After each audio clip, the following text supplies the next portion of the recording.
So welcome everybody to the Blueberry Rust Zoom meeting. Today we're first and foremost going to be looking at the blueberry rust trials, the research trials that are about to get underway, because we really want your input to those trials and how they're progressing. Karen's going to talk about that.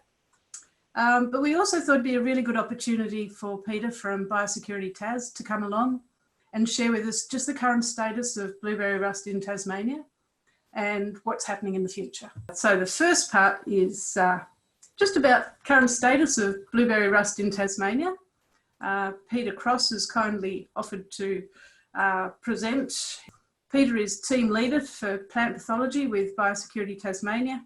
He manages the plant disease diagnostic service, covering 4 areas: general plant pathology, virology, molecular DNA testing, and biosecurity containment. So he's got a lot of responsibility. He oversees a team of highly skilled diagnosticians and support staff, and has responsibility for the provision of plant pathology advice to the Chief Plant Health Manager and policy team on both exotic and endemic pathogens. So I'd like to hand over to Peter. Okay, there's I have a picture of blueberry rust spores on the front there, on the underside of that leaf, up in the right-hand side corner. He goes with the presentation. So I'm going to do some background. So as some of you may be aware, blueberry rust was first detected in Australia, in New South Wales, in 2001, where it quickly spread across blueberry growing regions, including into southern Queensland. Attempts to eradicate failed. So Tasmania has regulated blueberry plant imports via Import Requirement 28 for many years, whereby a state has to have area freedom before we accept blueberry plants for propagation. There's also a proviso where we can also accept post-entry quarantine material that has been grown in quarantine and checked for disease before it's released. So we've always been pretty strict about what we accept under that import requirement. Despite a number of host species known elsewhere, blueberry rust has only been detected in blueberries in Australia, which is interesting. Now, the 2014 incursion into Tasmania came about from a shipment of infected plants from Victoria. So these plants came in under Import Requirement 28, and Victoria had a current area freedom certificate at the time. So that's why we were accepting that material. Unfortunately, there were in fact infected plants in that shipment. And so hence we had an incursion of the rust, and so we set up an emergency response, and that ran for a time, and well, we all thought it was successful. We still don't know if it was completely successful or not, but it was deemed successful from surveys of the cropping sector, and the response was stood down in 2015. And then I guess there's always a period where after the response is stood down, you have to continue to survey post that period for at least another season before you can prepare a case to indicate that or make a claim that Tasmania has regained its area of freedom status. So we made that claim in mid-2016, and it was accepted by other states that regulate for blueberry rust. In other words, other states that don't have the disease. However, soon after, in August 2016, blueberry rust was detected across a very large orchard on the northwest coast, containing a very large, containing 150,000 plants with no indication of the source of infection. A theory on the source of infection was that residual blueberry rust was still present in the area. In other words, the 2014 incursion maybe wasn't completely successful. It was successful in that it was kept out of the cropping sector. But because, as we all know, there's lots of blueberry plants in the nursery trade. Sorry? Can I just interrupt? The Yes. slides aren't moving along. They're not? We're still on the background slide. Okay. Is that the same case for everyone else? Okay. So I was in the bad news area, wasn't I?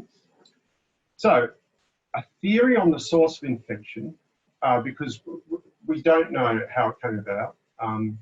One of the theories was that there was residual blueberry rust was still present in the area from the 2014 incursion, and possibly from the infected plant in the backyard. It couldn't have come from, you know, any of the orchards because they were all, or any of the commercial growers because they were all surveyed. Another theory was transmission by itinerant workers coming down from the mainland contaminated with spores on clothing. For that sort of thing to happen, I guess, well, it can happen, but I guess everything has to line up for it to happen. So we really don't know what came about. The scale of infection was of a magnitude much greater than seen previously. Move on to the next slide. So strict directions were placed on the infected premises to contain the rust on site. 2 smaller orchards in the area were found to be positive a few months later, well, quite a few months later, in March 2017, and they were labelled 2 IP and 3 IP. Since August 2017, our policy people drew up a containment plan, and this containment plan was written primarily to control the rust and prevent further spread on infected premises. So the containment plan. These control measures were enforced by sections of the Plant Quarantine Act 1997, enabling Biosecurity Tasmania to declare the site as an infected area subject to strict hygiene control under direction via a site management plan. For those infected areas, any matter that could host blueberry rust could not be removed from the site unless in accordance with that direction or a permit, such as for removal of treated blueberry fruit to market. At the time, Biosecurity Tasmania also ran workshops to assist growers with implementing biosecurity hygiene plans on their properties to help protect them. The containment plan consisted of an aim, objectives and specified trigger points. The trigger points were for review. So if, for example, a trigger was met, then we would go back to the containment plan and see if it needed revising. And it was to run for a period of 4 years from 2017 through to 2020. So currently the containment plan is under review at the moment, actually. The key objectives that were written in at the time and still are to contain blueberry rust to existing infected premises, to demonstrate property freedom for all other properties, and to enable market access. The sort of triggers that were written at the time were focused on the degree of spread, also detection in private gardens and detection in non-blueberry hosts. So, for example, I mean, if blueberry rust we found spread in the northwest, the northeast and the south, it would be obvious that the containment plan was not working well, and it would be reviewed and perhaps, you know, reconsidered. That hasn't been the case. But there has been some spread in the northwest, as we know. Detection in private gardens. We get a lot of public inquiries from people who say that they've got markings on their blueberries in their backyards, on their blueberry plants,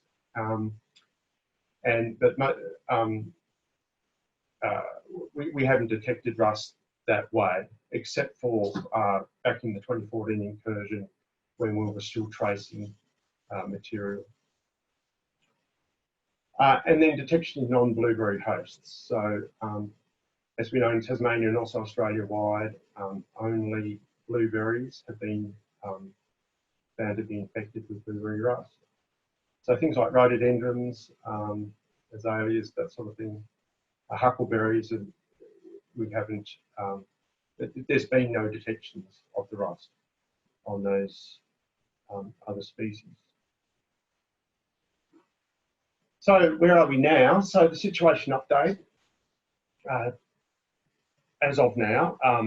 So these are cumulative results. So it's probably best to look at the 2019-2020 column on the right-hand side there. And the status at the moment is that there are 4 infected premises and 3 resolved premises. So how this chart works is back in 2016-17, there were 3 infected premises. And then in the next financial year, we found another 2. And then in the next financial year, we found another 2, but then one of the infected premises was resolved. And I can talk about that in a minute. So that means that we've had 7 IPs recorded in total. 3 of them have been resolved, as in this, the last financial year just gone, leaving 4 IPs at this time. So resolving infected premises. So IPs that have a full dormant period, so they have 100% leaf drop for greater than 8 weeks, have to go 1 complete season without any signs of blueberry rust, and then be assessed early in the following season, so after dormancy when leaves start reappearing, because the rust is a foliar pathogen. It's only then that we can survey at that time, take samples, and inspect plants, take samples and test them and make sure that there's no rust remaining. If that's the case, then that infected premise can become a resolved premise. And all the directions under the containment plan and the site management plan can be lifted or revoked. Now, IPs that have evergreen varieties and or spray for blueberry rust, and I mean sprays as in, you know, the tilts and the Macazebs, sprays that are not accepted by the organics, they remain a challenge as there is no natural, the fungicides can mask infection. And the fact that they have evergreens means that there's no natural break to the disease cycle. So we have yet to clear an IP that has that doesn't have that break, that dormancy period, or is spraying those sorts of fungicides for the reason there.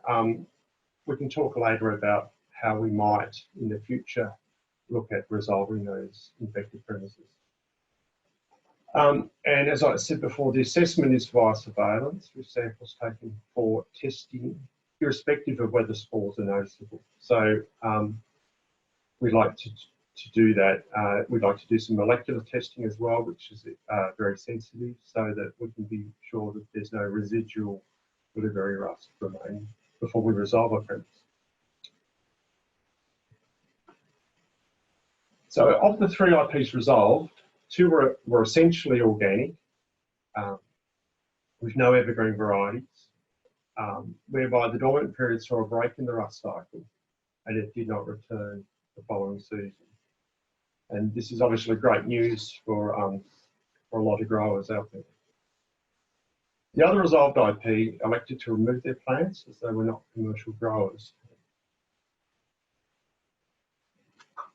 So surveillance. So this is some surveillance data for the last financial year that was done on all commercial properties, but excluding infected premises. So there were 16 properties surveyed, 51,000 plants individually inspected across 442,977 in total. There were no positive detections. And I'd like to add that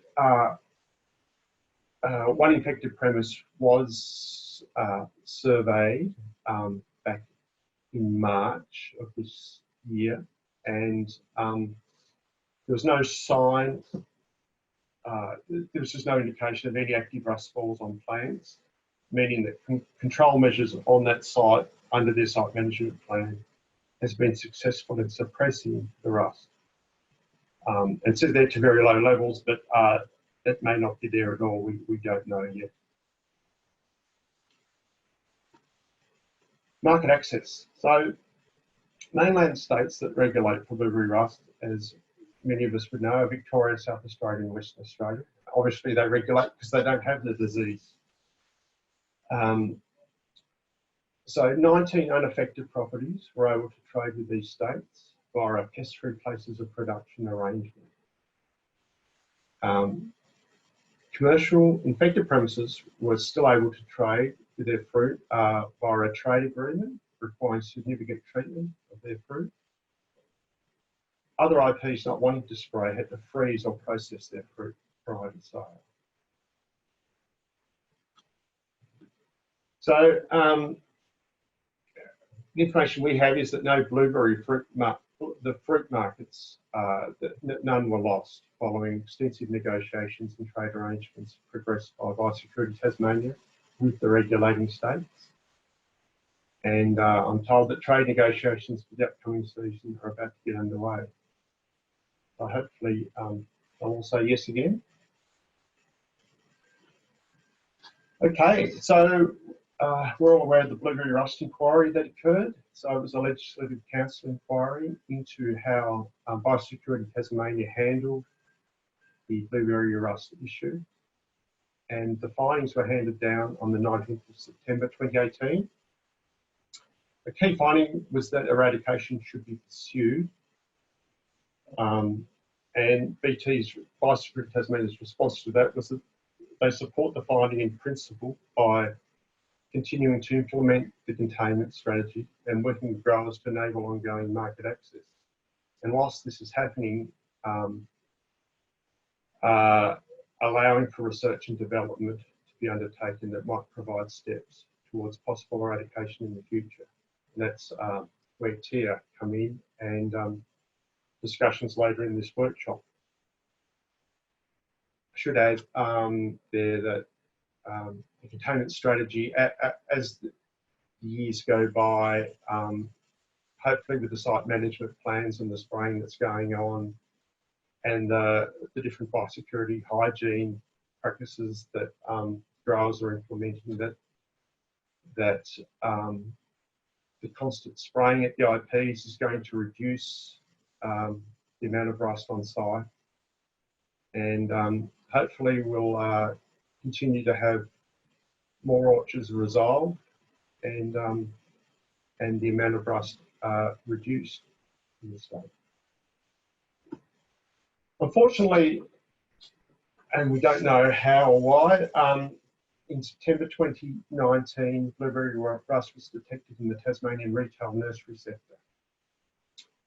Trace forward investigations revealed potentially infected stock at 6 nurseries, which were all the stock was seized and destroyed. Traceback investigations implicated a supply nursery on the northwest coast. All blueberry plants seized and destroyed.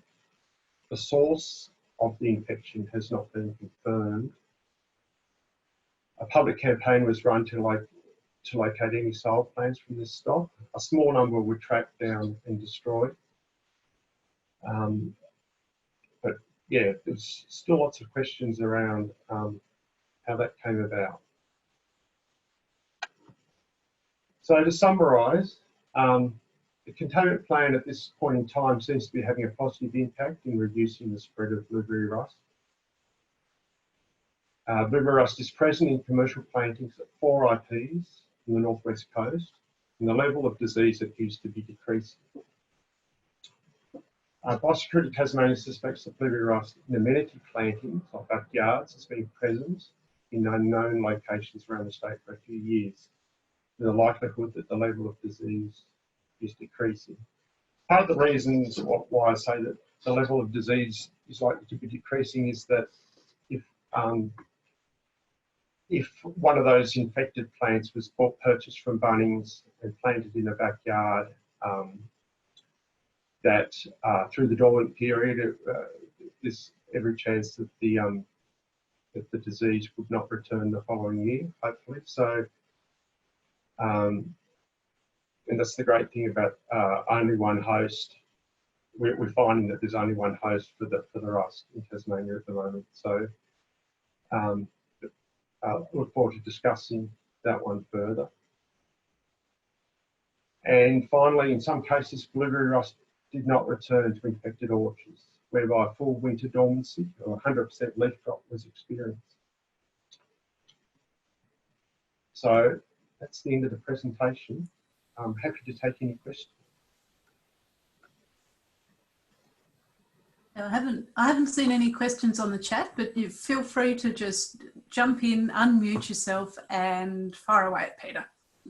Not literally, just verbally.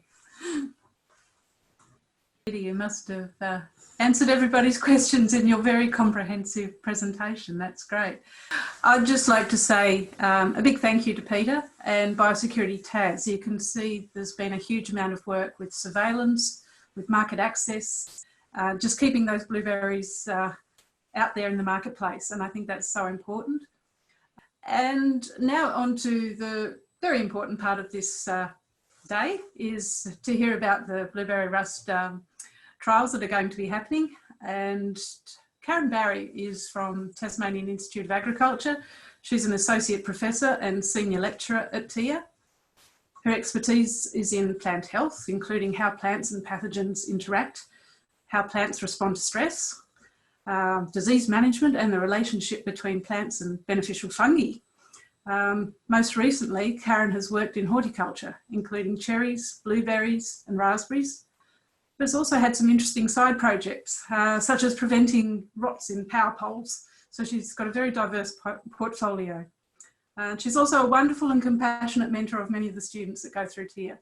So I'd like to hand over to Karen, and she can talk to you all about the trials that are just about to happen, and we'd really value your input. So I'll hand over to Karen. Great, thank you, Michelle. Very kind words.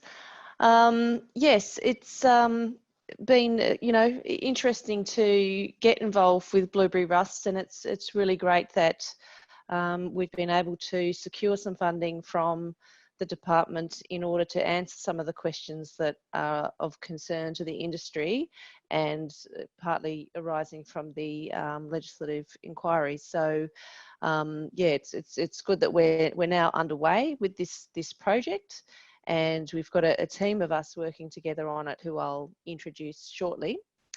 So Peter gave a great overview of I guess the Tasmanian situation and the incursion, but I thought I would just start with a small reminder of the biology of the pathogen, because obviously when we're talking about controlling the pathogen, we need to know which part of it we're controlling.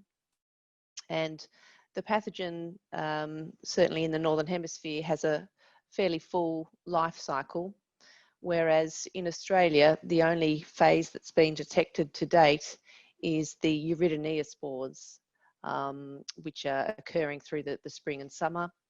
And it's those spores that we need to prevent in terms of their production, their germination, and their infection, also their spread. So we'll be focusing on that as I go through the presentation in terms of talking about crop protection options and those that have had a demonstrated effect on the Iridinea spores. And they are quite tough spores. They've got quite thick cell walls. So compared to some fungal pathogens that have quite thin walls, thinking about things like botrytis, so the grey mould that's a problem in not only blueberries but many fruit crops, they have quite thin cell walls on their spores. They're a bit easier to control. So rust pathogens are a little bit more challenging in some ways. So just keep that in mind. Okay, try again to change the slide. Okay, so I just wanted to highlight as well before we launch into things in too much detail that obviously we're looking at, you know, management options for blueberry rust. We always have the full list of tools in the toolbox in mind in terms of monitoring the cultural controls that are available, you know, making sure that there's good hygiene, canopy management to promote air circulation and so on, so that those rust spores don't have their ideal environment there to stay moist and to germinate and infect. We need to consider host resistance and, of course, consider the crop protectants that can give a bit of extra strength so that those plants don't become infected. And I just wanted to highlight that in a biosecurity management perspective, and in terms of what Pete has just gone through in terms of containment plans and site management plans, it is really, you know, the role of crop protectants is quite important in terms of, you know, some of those tailored protocols, and as well, you know, the removal of infected material and so on. So I just wanted to highlight those things. Things like general plant health and nutrition is always going to be important, but perhaps a little bit harder to sort of put into a biosecurity management plan overnight, and so there needs to be a whole suite of things considered. Okay, so talking about those crop protectants, what are currently available to the industry? Obviously, for conventional growers, there's a range of fungicides that are available, and permits are you know, in place. So with, you know, propiconazole, mancozeb, pristine being boscalid and pyroclostrobin, chlorothalonol,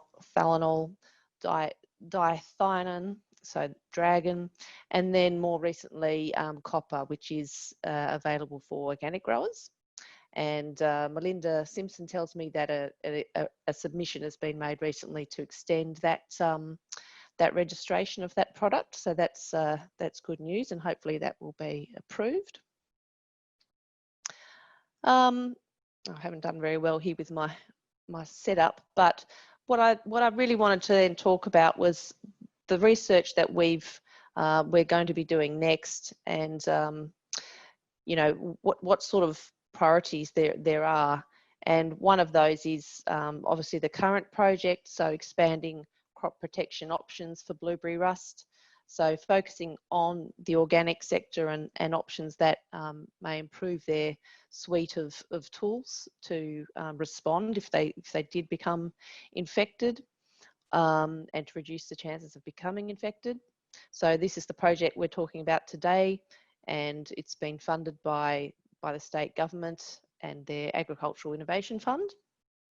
But some other things that we also have been progressing in the background is trying to conduct, or hoping to conduct, research as well on a bit of a broader understanding of the pathogen itself and how it survives in an environment like Tasmania, which is quite different to New South Wales and Queensland, you know, in many respects. So also hoping to develop some research in this area, and we are developing an application for funding here. We also have put forward a concept to horticulture innovation late last year to look at a project funded by industry as well on reducing management burden for blueberry market access. So looking at the protocols that are currently in place for those growers in regions where blueberry rust is established, and looking at, you know, what more optimal control measures might be available to reduce that burden. And then this would also, of course, apply to other areas as well that don't yet have rust, or have it more in a containment setting, such as Tasmania. So we're trying to sort of extend the research into the future. At the moment, though, we're focusing on this crop protection options project. Okay, so a bit more about the project. So as I said, it's been funded by the Agricultural Innovation Fund. This is a new fund set up by the state government, and it it sort of aligns with the agricultural white paper that was released last year. So the project officially commenced in February this year. It took a while to get set up and underway. The research team is comprised of myself, Tasmanian Institute of Agriculture, along with Catherine Evans and Michelle. So Cathy Evans isn't here in the session today, but some of you may have met her before or seen that she was part of the legislative inquiry. She has quite a lot of experience with rust pathogens, so she's been a really good person having part of the team.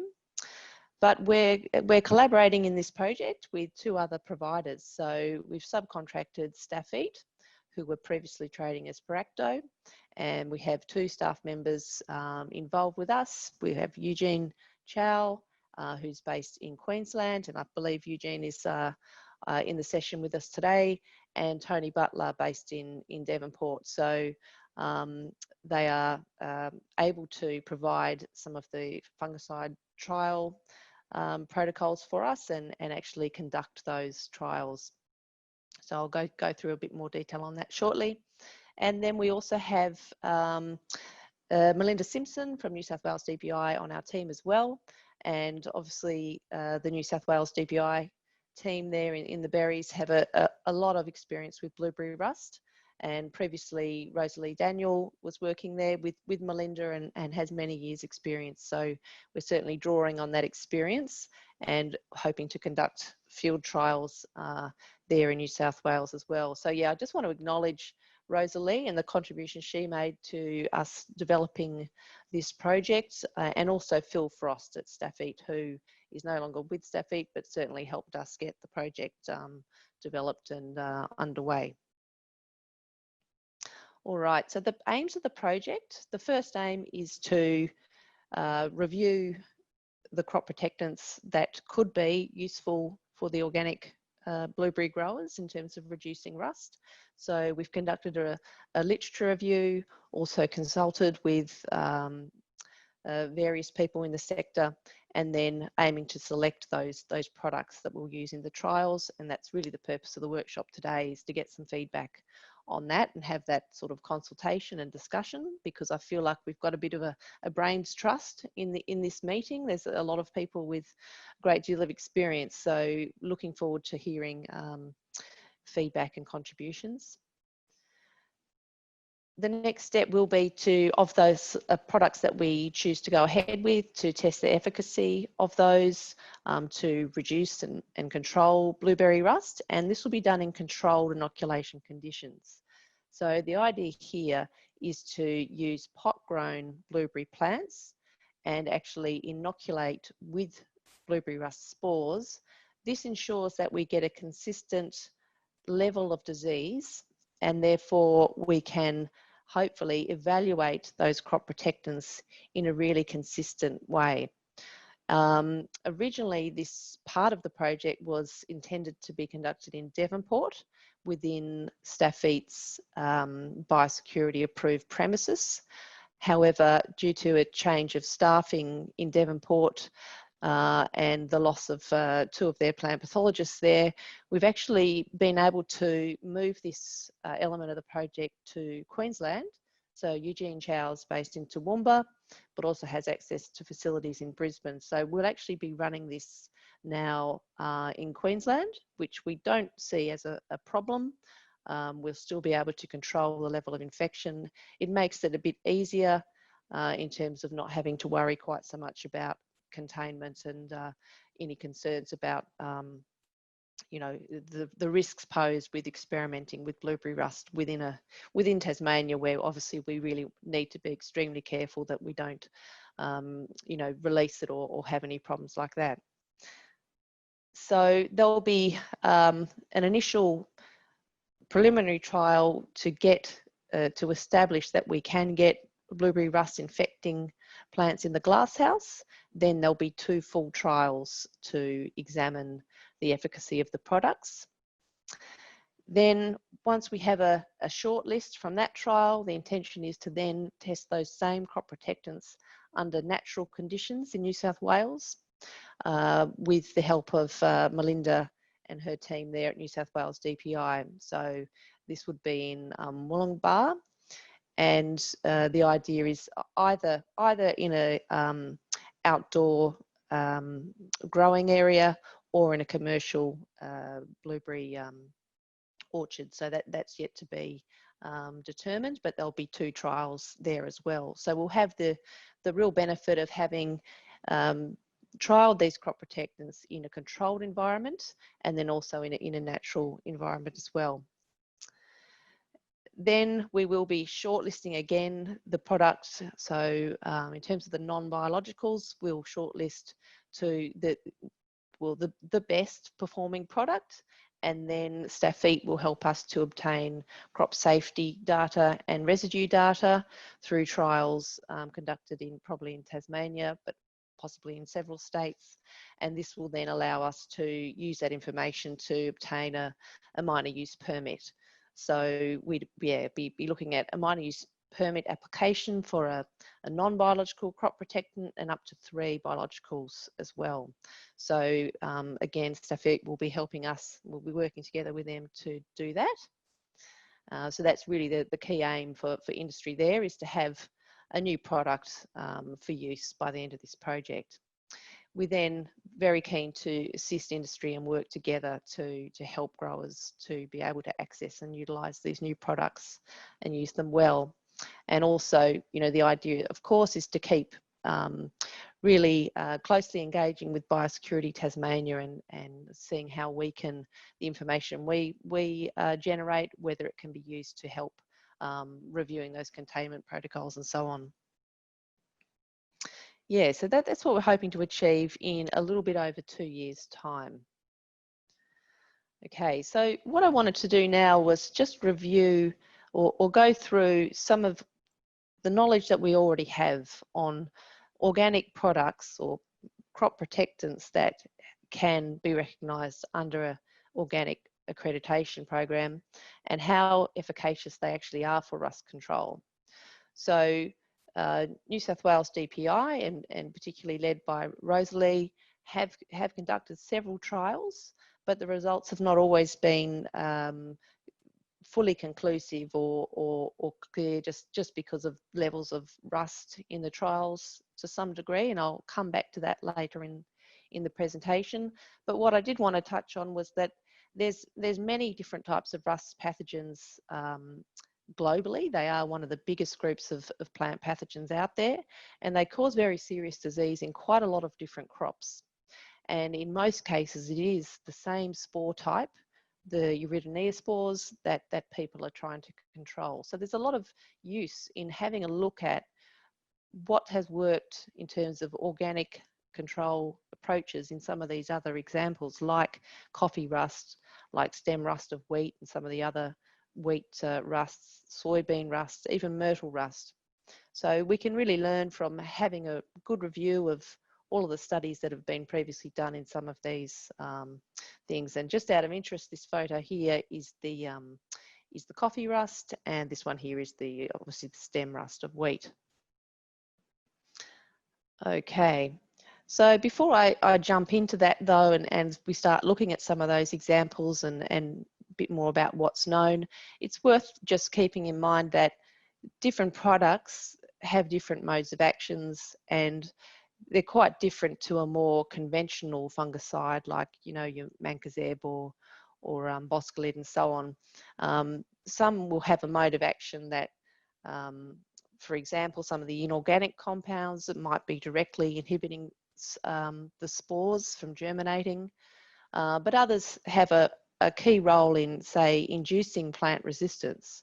So they may not have a direct action on the pathogen, but they will boost the ability of the plant to respond and to prevent infection. So they do have a range of different activities. Okay, and first, just a bit of fun here. We think about biological controls. Well, it's really interesting that earlier this year, a new study was released by a group at University of Michigan that actually found this particular type of snails, the Asian tramp snails, that can actually effectively hoover up coffee rust.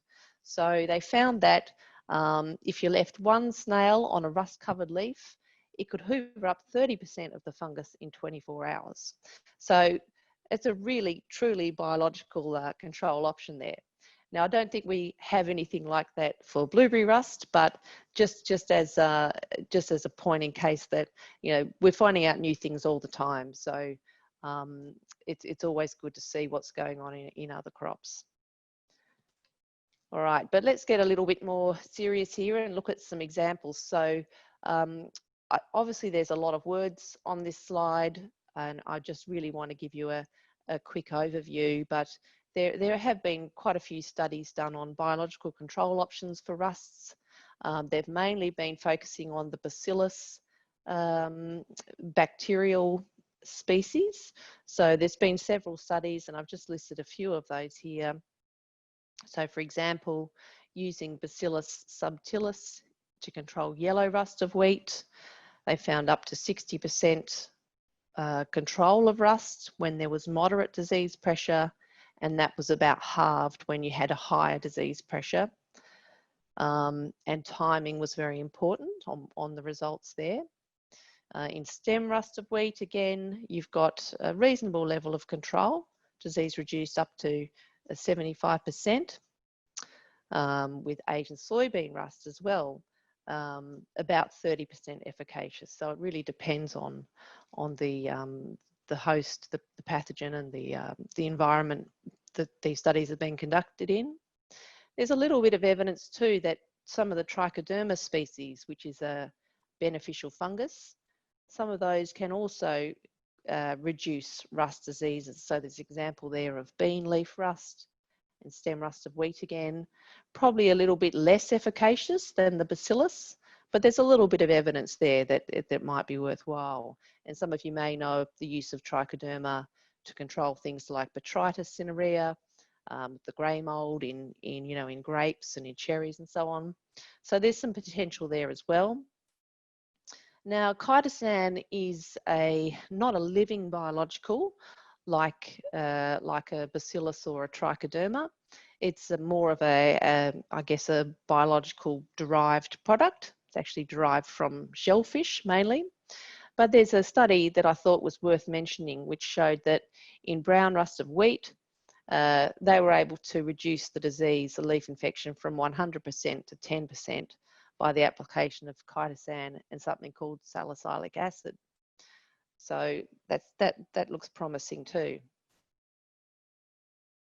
I thought I'd just mention as well, through speaking with some of the agrochemical companies about this project, it's good to know that Bayer have 2 different Serenade products which contain Bacillus species. This species was previously known as Bacillus subtilis. So it's essentially the same or similar to what was included in these trials here. And Serenade Opti is formulated for foliar application. The other product they have is Serenade Prime, which is formulated for soil application. So it's highly likely that the Serenade Opti will be more successful for something like blueberry rust. So that is fairly recently available. Another product I've come to know of is a new product that New Farm are bringing in. So Scott Patton told me about this recently. It's not a living biological, but it is a biologically derived product. He's told me a little bit about it, but he says it's pretty much under wraps at the moment. But he does think that there's some promise there for rust activity. So due to be registered in Australia middle of next year. He said that the current product is formulated in a way with sort of non-organic components, but it would be quite easy to provide a formulation that would be suitable for the organic growing market. So it could be a useful one to trial as well. Okay, now I haven't been looking at the chat, so if there's any questions, Sorry, I'll have to leave them, but speak up if, Michelle, if there's something you think I should stop and answer. Okay, so moving on to another category, I guess, of compounds or products often used in organic sort of settings, plant-based extracts. So I thought I would mention there's been a few studies just using saccharin, and they haven't been particularly effective, so I probably won't dwell on those. But some of the other plant extracts and oils have been reasonably promising. There are a few studies here done one in leaf rust in wheat. They found that any of these 3 different plant extracts, so neem extract or clove or garden quinine, if they applied that 4 days after the plants were inoculated with rust, they actually got 100% control, which is pretty amazing. Coffee oil had some evidence of success in controlling Asian soybean rust. And then another study with a few different plant extracts in wheat leaf rust showed that the extract of lantana actually had 88% efficacy. So isn't it good to know that lantana can actually have a positive contribution to the world, given it's such a noxious weed? All right, so yeah, there's just a bit of a snapshot there, and a picture here of Eco Neem, which is produced by Organic Crop Protectants. So there's something there ready to go that could be trialled in terms of, you know, it does look quite promising.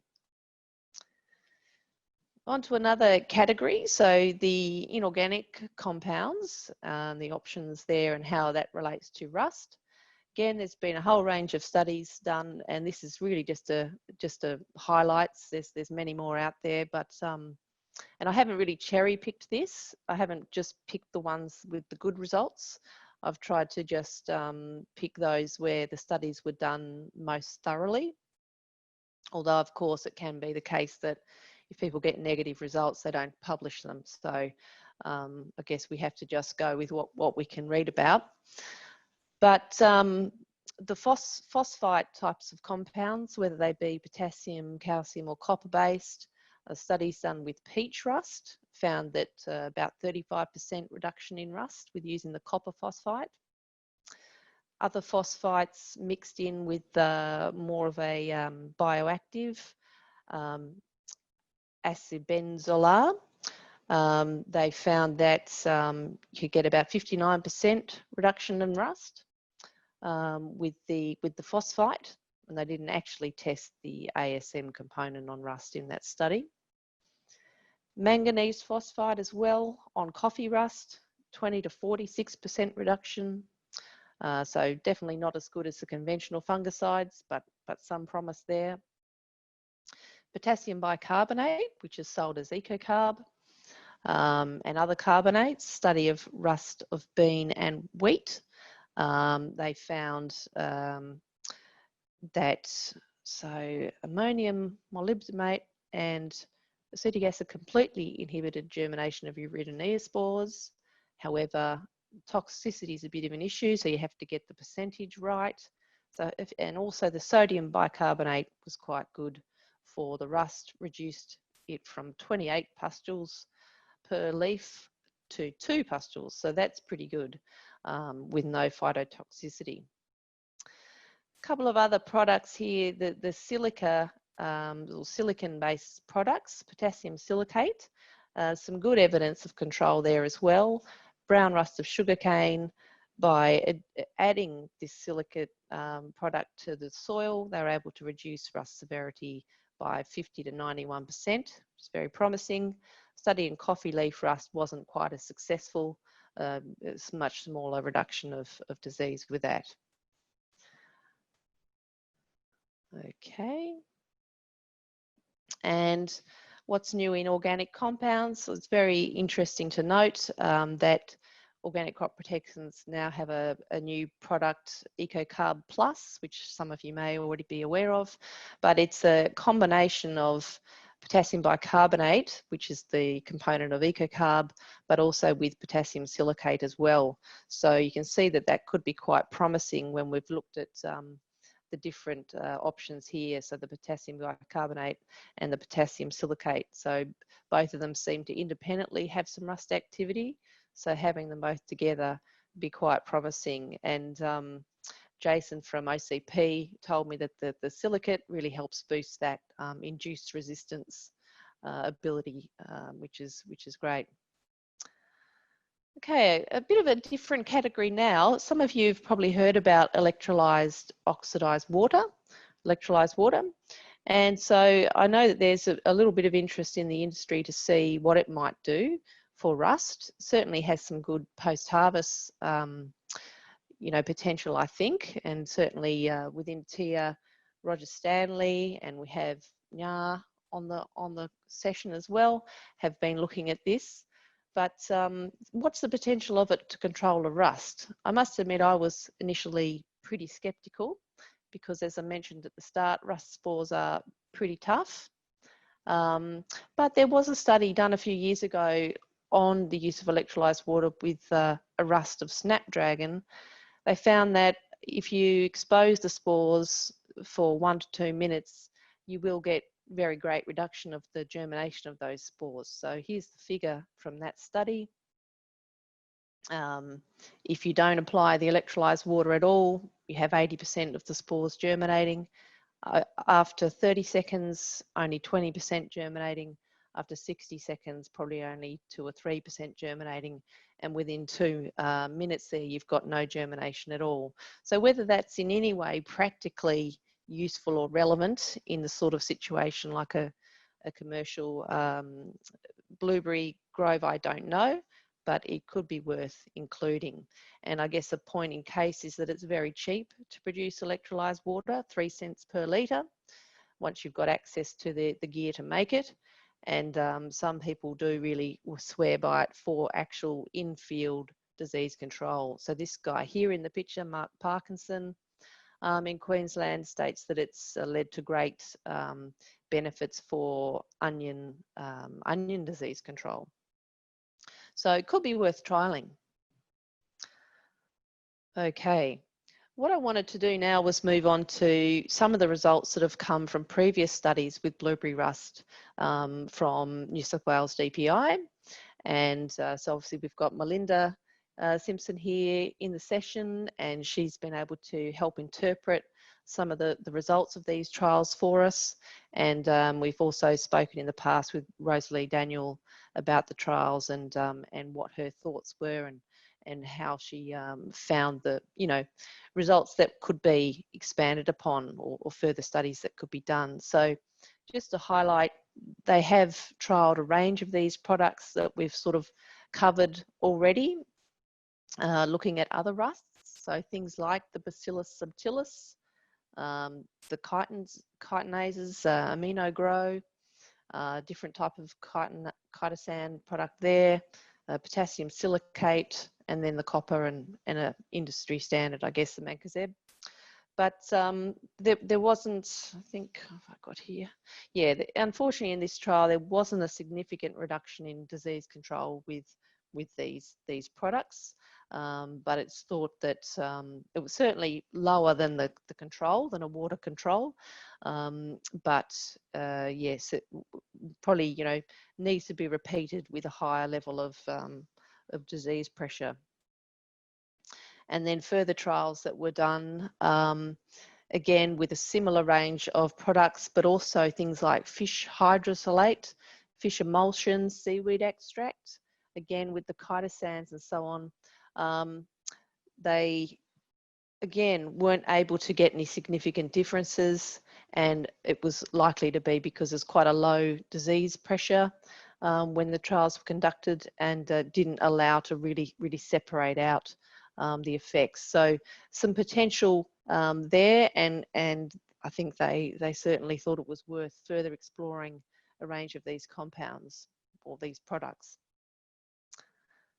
So I guess that leads us on to think about, all right, well, we've got this information, various things have been trialled in various places around the world, and also in blueberry for rust. And what are actual requirements? So obviously any product needs to be commercially available. So even though we might get quite excited about lantana extract, if there's not a routine commercial provider of that, we wouldn't be able to guarantee consistency in quality of a product. So, you know, whether we want to include anything like that in our trials is up for discussion, or whether we only want to include commercially available products. And ideally, of course, the products should be registered in Australia or about to be. So that's what we're keeping in mind. But again, welcome your thoughts on that. So to jump now to the trials that we're designing and how many products we could test, in the trials that Steffi will be running in Queensland, as I mentioned, they're starting with preliminary trials just to make sure that we can get infection of blueberry plants with rust. And we have, our plan is to use the 1111 cultivar of blueberry and source rust spores from New South Wales. So Melinda and Eugene are working together to get that system up and running. Once we can confidently show that we can get good disease infection, not that infection is ever good, but it is in terms of trying to have a consistent, well-organised trial, we'll then be running the first trial with up to 14 treatments. So we'll have a water control, probably a mancozeb control, and then 14 treatments, which would be a range of, you know, organic options, and 2 rates of application for each of those. We then, based on the results of that first trial, would then move on to a more focused trial where we choose the 8 best and then go for 4 rates of application. So we can really start working out what is the best product, what's the best rate, try to optimize things like that. So therefore, I guess it comes to, well, what are we going to trial? Based on what I've presented so far, this would be a list that appears to be reasonable to me, but it's certainly not you know, a given. So I've put a range of products there that I think are worth pursuing, and I'd be really, really keen to hear what you think of that. Whether some you think are totally out, not useful, not worth exploring, any that you're particularly keen on. So Michelle, did you manage to work out the annotation function? I certainly have. So, oh, fantastic. Yep. If everybody could just look at the top of your screen where it says you're viewing Karen Barry's screen, there's a little text next to it which just says view options. If you click on the little arrow, it'll come up with a box with lots of options, and one will say annotate. If you can click on annotate, and it gives you a whole lot of things you can draw on Karen's screen, which could be a lot of fun. We've got drawing tools. But the one we'd like you to use, if you could, is the stamp function. So if you click on stamp, it gives you the option of ticks and crosses, even love hearts. So Karen, would you like everybody that's interested just to add their annotation to the screen? Yep. I think we're looking pretty good, Karen. Yeah, no, that's great. That's fantastic feedback, everyone. That's really great. The comment on azoxystrobin, I don't think it would be organically approved, but whether we want to include a few non-organics, that's also up for discussion. So look, I think obviously we're getting a clear message that sea salt's not worth trialling, which was probably my thought too. Neem oil, 1 cross, be interesting to hear what people think about that. Lots of interest in the electrolyzed oxidized water, and lots in the EcoCarb Plus and the amino grow and salicylic acid as well. So yeah, I think that's looking great feedback that we can use, and certainly go ahead with that. So Thanks everybody, that's really helpful. And as we said, very keen as well for, I'm just going to take a screenshot of that just in case somehow it disappears when we go off to the next slide. I was just doing the same thing and I have saved it, so I think we should be all good. All right, thank you. Hopefully I can go through the next slide now. No, I'm making a stamp. I don't want to do a stamp anymore. Help, Michelle. Oh yes, all right. Oh, so the annotations are all still there, but yeah, look, I just follow up. I can clear that for you. Okay, great. Just follow up that if you do want to explain your responses there in an email to us, that would be really helpful. Obviously, you know, there's a range of experience out there. Some of you may have experimented with some of some of these products yourselves. So if you can, I guess, yeah, expand upon your responses, that would be really appreciated by us, because we're learning all the time. So really, that's it for this part of the presentation. I just wanted to emphasise again.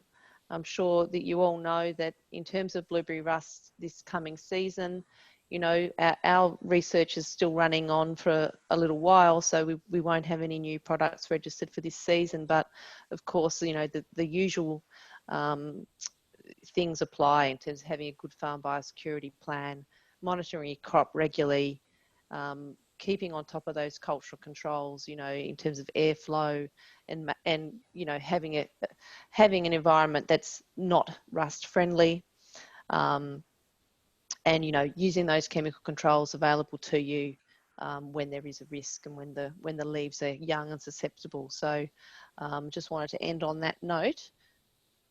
So back over to you, Michelle. I don't know if there were any questions, so yes, I'll try and have a look now. Okay, I'll read them out if you like. Okay. We have one that doesn't really relate to organic crop protectants, but it is just a question to the wider audience. Anybody with issues of tilt having a growth regulator effect on rust? So if anybody has come across that, get back to Sam. Sam is on the chat. He'd probably like to hear from you, I reckon. The other one is about APVMA. Apparently haven't approved neem for any other edible crops, so maybe that's an issue that needs to be looked at before that one's pursued. And Stuart's also reiterating that there's a low chance of neem, but an interesting compound given other pest outcomes. So they're the questions on chat. Look, I think we've got a little bit of time up our sleeve. If you want to unmute yourself and fire away, I'm sure Karen would be more than happy to take any live questions. Karen, Stuart Doyle here. Hi, Stuart. How you going? Look, I was just asking the question, is it possible to get a product like Escolta that I've used in New Zealand with like a 2 treatment of that has been able to eradicate rust?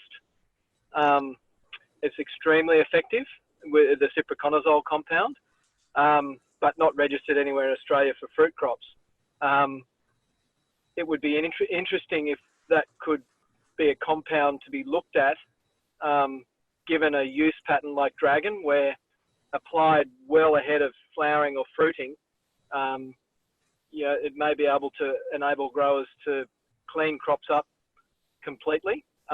Not particularly organic, but yeah, for the breakout control type things for Tasmania, it could be an interesting compound. Yep, sure. I don't know much about Escolta, but certainly follow up with you. Yeah. Pyraclostrobin and ciproconazole. Oh, yeah. Okay. Okay. Yeah, I got onto that compound by the Cobbity research, you know, the Uni of Sydney guys that do a lot of the wheat rust. We were looking in New Zealand for compounds to try and eradicate, and it proved to be extremely effective. Yep. I guess as the focus of this project is on organic, you know, options, alternative options, I haven't looked at that, but whether the industry as a whole more broadly wants to, you know, investigate is definitely. I just thought the opportunity for one extra treatment, you know, as a control that really does work. Yeah, and I have had various other people suggesting other non-organic options to me, and I think that would again be, you know, up for discussion of, well, do we compromise and reduce a couple of the organic products we're testing, and to sort of have a couple of those things on the list, or perhaps, so yeah, happy to have that conversation, and might come back to you and to several others. We have a blueberry rust reference steering committee that meets to oversee this project, so that is something I could certainly take to them, and have that sort of decision made at a bit of a higher level as to what we include and what we don't. Just a comment from me on that, Stuart, is that maybe that is something that could be considered by Biosecurity Tas as an option for any IPs, that as a way of recovering them, I suppose. I don't know. Yeah, look, it is certainly worth investigating, because it's proven in New Zealand to be extremely effective. We don't have a Sculptor on the list here, but it's similar to Amistar Extra. Okay. Thanks for your comments. I don't know whether Melinda might have any comments on that, if you're still on the line, Melinda. I probably put you on the spot. No, that's okay. Yeah, I'm happy to include some other products that are non-organic in the New South Wales trials, if that's possible. Yep. Yeah, but I'm happy to do that, and open to any suggestions.